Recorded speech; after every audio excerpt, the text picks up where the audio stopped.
Oke, Assalamualaikum warahmatullahi wabarakatuh. Perkenalkan, nama saya Muhammad Zaki Atallah dengan NIM 3 digit terakhir 011 dari kelas TROA, Teknologi Rekayasa Otomasi Sekolah Vokasi Universitas Diponegoro. Di sini saya akan mempresentasikan hasil dari praktikum mengenai RTOS Tax Management. Di dalam video ini saya akan memberikan penjelasan lengkap dan juga mendemokan hasil dari RTOS Tax Management itu seperti apa. Oke, penjelasan singkatnya tuh konsep dasarnya itu, kita yang seperti yang kita tahu, untuk misalnya menjalankan 2 task itu secara tradisional itu menggunakan looping. Kalau RTOS ini kurang lebih itu berbeda lah. Jadi 2 teks yang dalam looping itu dipecah menjadi program-program yang mandiri. Jadi ada teks 1, teks 2 yang mana, program-program mandiri itu disebut teks ya. Oke, langsung aja kita ke konsep dasar ya, yang mana tuh ada namanya bare metal atau super loop. Nah, yang seperti kita tahu lah, super loop itu ya looping kayak void loop dan void setup. Jadi, bare metal adalah pendekatan klasik pemrograman embedded seperti struktur void setup dan void loop di Arduino. Contoh ya, ini kita pakai Arduino. Program berjalan secara berurutan atau sekuensial dari atas ke bawah dalam satu loop utama yang terus berulang. Kelemahan utamanya, sistem bersifat blocking. Jika ada fungsi yang butuh waktu lama, misal delay-nya itu sampai 500 millisecond, seluruh sistem terhenti. Contoh kritisnya misalnya ada tombol tombol emergency stop tidak dapat direspon tepat waktu karena CPU sedang menunggu proses lain selesai. Nah, ini blocking sistemnya yang blocking ini berarti ada delay-nya yang mana tuh 5 contoh lah segitu. Jadi semisal ada, tombol emergency stop yang ditekan untuk menghentikan kedua teks yang sedang berjalan, dia tuh bakal, eee, ada delay karena delay-nya itu digunakan untuk menyelesaikan teks, yang masih tersisa pada looping. Nah, lebih seperti itu. Jadi CPU tuh bakal nunggu terus sampai looping itu selesai.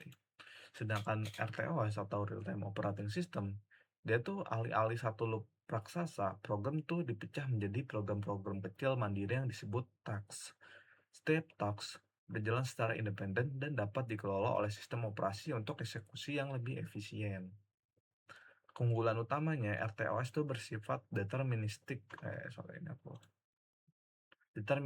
dengan scheduler yang memastikan teks kritis mendapatkan akses CPU yang tepat waktu.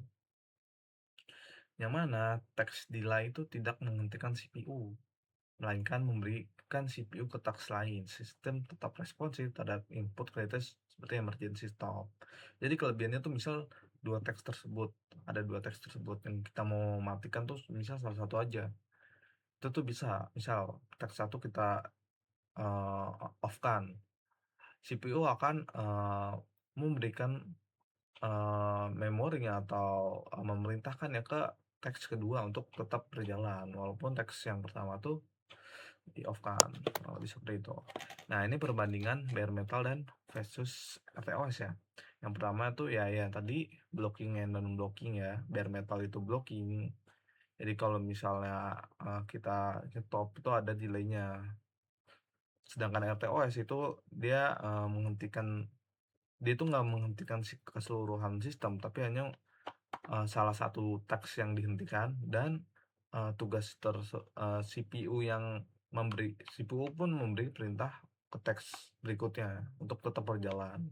Jadi nggak keseluruhan CPU itu off atau tidak bekerja atau, eee, tidak berjalan ya. Kemudian ada single loop versus multitask. Bare metal itu merupakan satu loop raksasa yang bisa kita ketahui yang berjalan berurutan, sedangkan RTOS itu program dipecah menjadi teks-teks kecil, menjadi teks-teks kecil mandiri yang berjalan paralel. Kemudian tuh yang ketiga tuh ada sequential dan concurrent. Bare metal itu mengeksekusi berurutan dari atas ke bawah. Satu proses selesai, baru lanjut. Sedangkan RTOS itu teks yang berjalan bersamaan secara concurrent dengan switching cepat. Jadi yang seperti kita tahu, yang looping tuh ya berurutan, misalnya dari yang atas ke bawah, Terus jika sudah selesai, looping lagi dari atas ke bawah. Tapi RTOS ini dia tuh berjalannya bersamaan. Namun tuh ada, sebuah yang disebut tuh concurrent. Itu concurrent yaitu switching ya. Jadi misalnya switch teks satu yang ditampilin yang bekerja, kemudian switch-nya itu, bergerak lagi, terus teks 2 yang yang bekerja, yang dijalankan. Kurang lebih seperti itu ya. Kemudian keempat tuh ada namanya fixed versus dynamic priority. Bare metal tuh prioritas tetap sesuai urutan kode ya. Ya seperti yang kita tahu kode pada pemrograman itu sekuensial. Sedangkan RTOS itu scheduler, mengatur prioritas dinamis. Taks kritis mendapatkan akses CPU tepat waktu. Maksudnya dinamis ini kita bisa mengatur ya, mau munculin teks untuk mau menjalankan teks pertama atau yang teks kedua itu sesuai dengan kondisinya.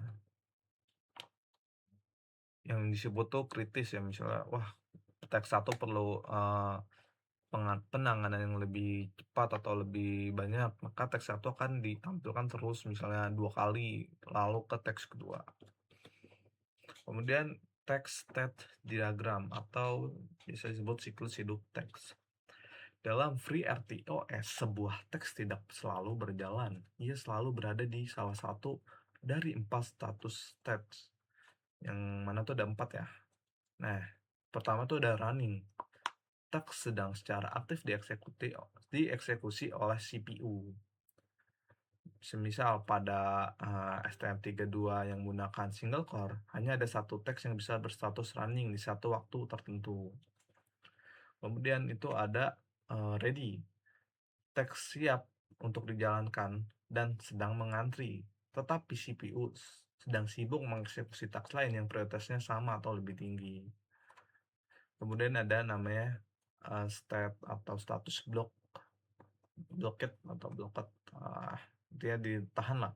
Teks sedang tidur dan tidak memakan siklus CPU. Ini terjadi jika teks sedang menunggu waktu yang ya ini vtext delay, menunggu data dari sensor QW atau semafor, atau menunggu respon interupsi. Jadi dia sedang dalam mode delay nih dengan fungsi vtext delay. Kemudian ada yang keempat tuh suspended. Teks dibekukan secara paksa menggunakan vtext suspended. Ia tidak akan pernah dipanggil oleh scheduler sampai ada instruksi text resume. Kurang lebih seperti itu ya, ada 4. Jadi ini running yang lagi aktif dieksekusi, ready itu yang sudah siap tapi masih mengantri karena CPU lagi sibuk eksekusi teks lain, kemudian ada di block.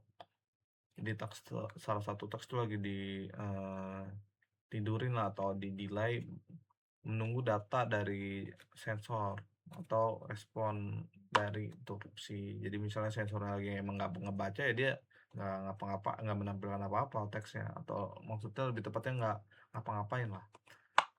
Terus yang terakhir itu adalah suspended, yaitu ya dibekukan secara paksa. Kemudian oh ini udah ya, sorry. Nah ini the schedulers atau jantung dari FreeRTOS-nya nih, yang mana yang RTOS kan diatur menggunakan schedulers. Nah, bagaimana sih schedulers bekerja? Jadi schedulers adalah algoritma yang memutuskan task mana yang berhak berstatus running pada detik berikutnya. Di sini tuh ada yang pertama tuh ada preemptive scheduling, yang mana ini standar industri ya. Jika sebuah task prioritas tinggi tiba-tiba berstatus ready, misalnya dipicu oleh interupsi atau delay yang sudah habis, scheduler akan memaksa berhenti atau biasa disebut preempt ya istilahnya, task prioritas rendah yang sedang berjalan dan langsung memberikan CPU ke task prioritas tinggi. Kemudian ada cooperative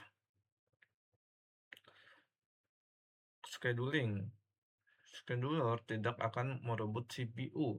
Task yang sedang berjalan harus secara sukarela menyerahkan CPU dengan memanggil fungsi task yield. Sangat di sangat jarang digunakan karena berbahaya jika ada task yang macet. Dia, nggak bakal merebut CPU, tapi, CPU yang sedang atau task yang sedang berjalan tuh harus sukarela menyerahkan CPU-nya dengan memanggil fungsi ini, task-nya. Ya ini sangat berbahaya sih, karena misalnya emang, misal teks yang lagi berjalan itu lagi macet, dan dia kan secara otomatis CPU tuh masih memproses ya walaupun macet. Jadi teks yang pengen ngerebut, CPU tuh nggak bisa berjalan. Kemudian ada time slicing atau biasa disebut round robin. Jadi semisal, apa yang bakal terjadi jika ada dua task dengan prioritas yang sama? FreeRTOS memiliki ketukan jantung internal disebut tick interrupt. Biasanya tuh 1000 Hz atau 1 milidetik. Jika time slicing aktif, schedulers akan membagi waktu CPU secara adil. Milidetik untuk yang ke-1 untuk task A, milidetik kedua untuk task B, dan berulang terus. Jadi ada tiga algoritma yang digunakan pada RTOS sesuai dengan kebutuhan. Yang aku praktikum sih, aku pakai yang time slicing ini nih. Dan jika standar industri pasti memerlukan tahap yang sekuensial, makanya ada hierarki namanya teks dengan prioritas tertinggi gitu dan prioritas rendah. Kemudian stack and heap management. Jadi itu memori atau RAM adalah sumber daya yang paling berharga di sistem embedded. Nggak seperti kayak PC yang RAM-nya tuh berlimpah, microcontroller itu hanya sedikit, hanya sekitar kilobyte. RTOS mengubah cara kita mengelola memori secara fundamental. Di bare metal tuh pengelolaan memori relatif sederhana, tapi dengan RTOS, setiap teks itu membutuhkan alokasi memori yang tersendiri, membuat pemahaman tentang stack dan heap menjadi kritis ya untuk stabilitas sistem. Jadi dalam sistem RTOS kita tuh perlu manajemen RAM ya. Ini penting soalnya. Yang pertama tuh ada stack management. Yang mana tuh memori stack per task. Di bare metal itu biasanya cuma satu stack global untuk seluruh sistem ya, karena dia satu teks itu dalam satu loop yang sama, dan itu untuk mencakup keseluruhan. Sedangkan di FreeRTOS, setiap stack itu memiliki stacknya sendiri yang independen. Stack digunakan untuk menyimpan misalnya variabel lokal dari fungsi teks, parameter yang dipanggil, return address yang kembali dari fungsi, stack overflow jika ukuran stack yang dialokasikan terlalu kecil untuk kebutuhan task. Sistem akan mengalami stack overflow yang menyebabkan ke 1000. Jadi selalu memperhitungkan kebutuhan stack dengan cermat. Jadi misal task pertama tuh dia bakal mendeteksi membaca sensor dari termokopel misal, dan setiap pembacaan termokopel tuh bakal disimpan dalam, misalnya setiap rentang 2 menit tuh bakal disimpan dalam file CSV. Nah itu kan membutuhkan stack ya, dalam ini nih, dalam istilahnya itu stack ya, atau penyimpanan atau RAM lah istilahnya, itu yang cukup besar kan, karena perlu membaca dan juga menyimpan. Jadi bakal kalau misalnya stack yang diberikan dialokasikan itu kecil, bakal terjadi namanya overflow, kurang lebih seperti itu. Kemudian itu yang kedua tuh ada namanya heap management. Dia tuh dinamis ya, nggak yang sebelumnya udah ditentuin, misalnya teks pertama itu dia menggunakan memori stacknya tuh berapa kilobyte. Kalau heap management dia tuh seperti kayak kolam memori dinamis yang digunakan untuk alokasi runtime. Saat sebuah task dibuat menggunakan extract memori untuk task control block atau TCB dan stacknya dialokasikan dari heap menggunakan fungsi internal pvport malloc. Berbeda dengan stack yang bersifat statis per task, heap memungkinkan alokasi dan dialokasi memori secara fleksibel selama runtime. Pengelolaan heap yang baik sangat krusial karena fragmentasi memori dapat menyebabkan kegagalan alokasi meskipun total memori tersedia mencukupi. Jadi itu dia tuh lebih dinamis ya. Jadi selama misalnya runtime, misalnya stuck apa namanya,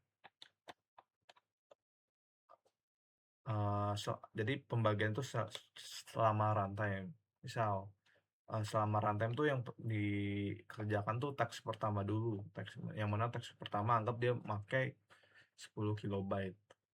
Nah, itu dia bakal memakai 10 kilobyte dan teks kedua setelah teks pertama selesai kan berarti kan dia udah nggak bekerja kan, berarti dia yang stuck memori yang 10 kilobyte itu bakal bisa digunakan buat teks kedua, kurang lebih seperti itu. Tapi yang paling penting tuh fragmentasinya. Ini harus memecah dari memorinya itu harus sangat baik lah pengelolaannya, karena semisal ada error sedikit itu bakal rusak jalur, bukan rusak jalur, bisa rusak dari urutan teks-teksnya. Kemudian perbedaan implementasinya FreeRTOS pada ESP32 dan STM32. Di STM32 dia kan single core ya, jadi dia benar-benar murni konkurensi atau ilusi multitasking lah. STM32 itu menggunakan arsitektur ARM Cortex-M dengan hanya satu inti CPU single core. Karena keterbatasan ini, STM32 menjalankan FreeRTOS dengan cara berpindah-pindah antar task dengan cara cepat hingga ribuan kali per detik melalui mekanisme context switching. Jadi ya sebenarnya kan FreeRTOS kan menggunakan CPU ya, yang mana tuh jika hanya single core, jadi pengeksekusiannya itu satu-satu, nggak bisa sekaligus. Misalnya yang arsitekturnya menggunakan misalnya 8 core dan misalnya 4 core, jadi dia bisa mengeksekusi 8 atau 4 task sekaligus. Kalau ini dia karena STM32 itu single core, dia hanya bisa menggunakan satu mengeksekusi satu task. Dan cara biar bisa melakukan banyak task, dia pakai mekanisme switching. Pengguna tuh melihatnya tuh seolah-olah semua task berjalan bersamaan secara paralel, padahal sebenarnya murni bergantian. Inilah yang disebut konkurensi, ilusi multitasking yang dicapai melalui pembagian waktu CPU yang sangat efisien. Yang seperti kita tahu ya, STM32 tuh timernya tuh sangat luar biasa. Dia ada kayak ARR, VRR, itu timer, dia pembagian atau efisiensi pembagian waktunya sangat luar biasa, walaupun hanya single core. Kemudian ESP32 ini ada dual core ya. Ini bisa disebut true parallelism atau paralelisme sejati. ESP32 menggunakan arsitektur dual core Extensa LX6 atau RISC-5 yang memungkinkan true parallelism.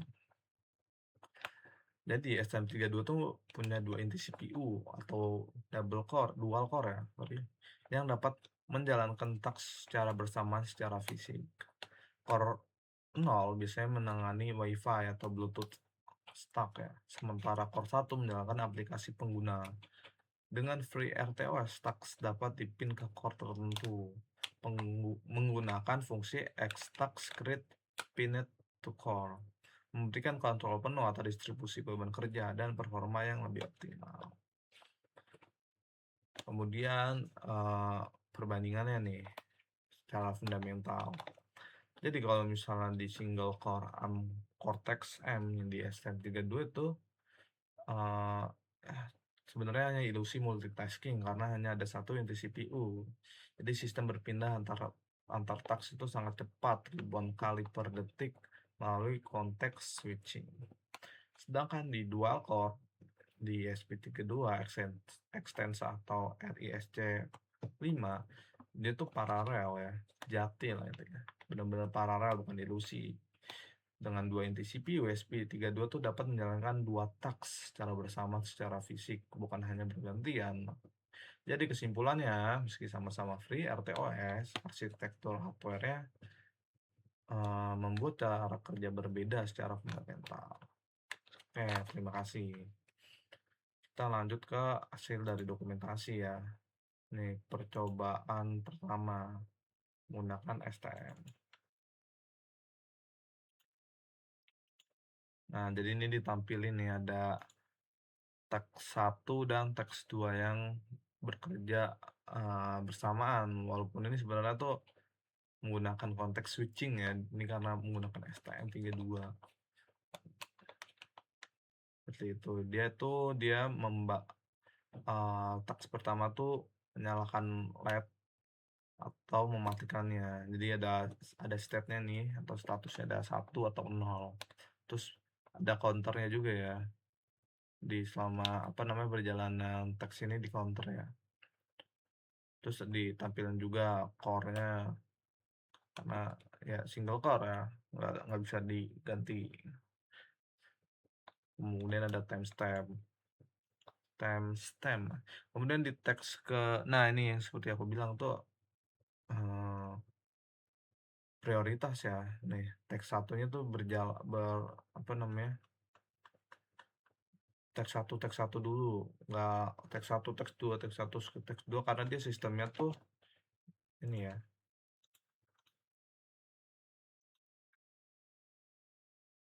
Nah ini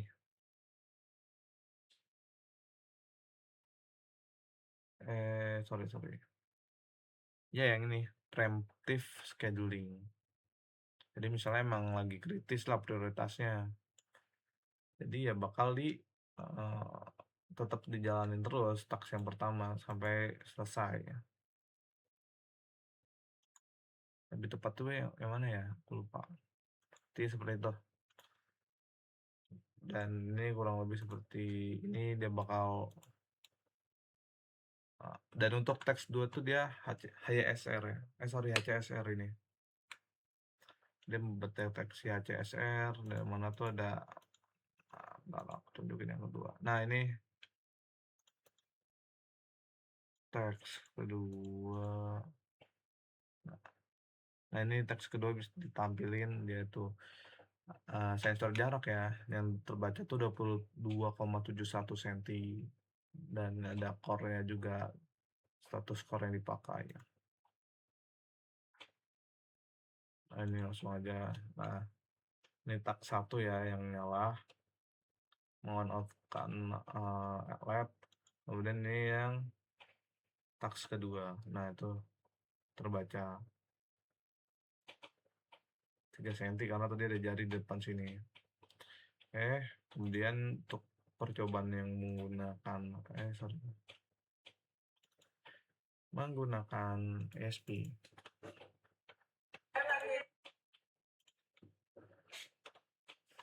Nah, ini sama aja, bedanya dia pakai ESP.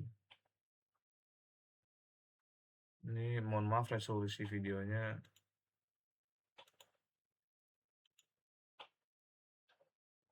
kurang banget, tapi nah, nah, nah nih ya bisa kalian lihat. Sini ada distance, terus sini ada state. Dia menggunakan algoritma ini tadi, preemptive scheduling ya, yang pakai prioritas. Seperti itu. Ini walaupun gambarnya nggak jelas, tapi nggak apa-apa karena kualitas videonya ya mohon maaf. Nah ini agak kelihatan. Nah ini state pertama, kemudian ini state, sorry, Nah, ini ada text LED dan text ultrasonic. Nih, kemudian ini sekalian lihat ada core-nya ya, core 1 dan core 0. Core 1 tuh dipakai untuk ultrasonic, core 0 tuh untuk meng-on off-kan LED. Dan ini untuk, nah ini LED-nya dia kedap-kedip, on off, kemudian ada pembacaan dari sensor HSR. Nah, ini pin-pin yang digunakan. Untuk LED pin itu dia menggunakan 23, dan untuk HYSR F05 tuh dia untuk triknya pakai 5 dan echo-nya pakai 18. Kurang lebih seperti itu. Dan oh iya, sebagai nanti aja di project, karena di project dia pakai jadi ini merupakan oh ya, disclaimer ya, kalau untuk di STM itu untuk free RTOS itu kita memerlukan library. Jadi perlu penggunaan library untuk mengakses atau menggunakan free RTOS di STM. Sedangkan ESP itu bisa langsung pengalaman aku ya. Project, tugas project ya pada modul. Nah, ini tugas projectnya. Yang sebelumnya tuh cuma ada 3, membaca dari mengerjakan 2 task, ini ditambah dengan servo ya. Jadi ada 3 task. Ini menggunakan ESP. Ini sorry banget, aku malah miringin.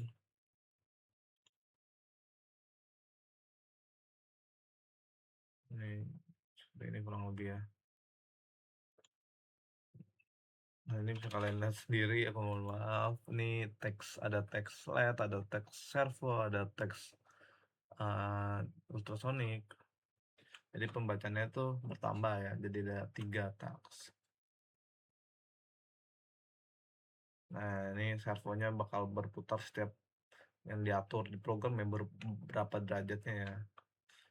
Dan ini masih sama, ultrasonic buat baca sensor, dan LED itu on off. Ya, sekedar on off. Kurang lebih seperti itu. Oke, sekian. Terima kasih. Wassalamualaikum. Sekian, terima kasih. Apabila ada salah kata atau penjelasan, karena aku masih belajar juga, bisa kalian eh, memberikan koreksi atau kita belajar bareng di kolom komentar. Oke, Assalamualaikum warahmatullahi wabarakatuh.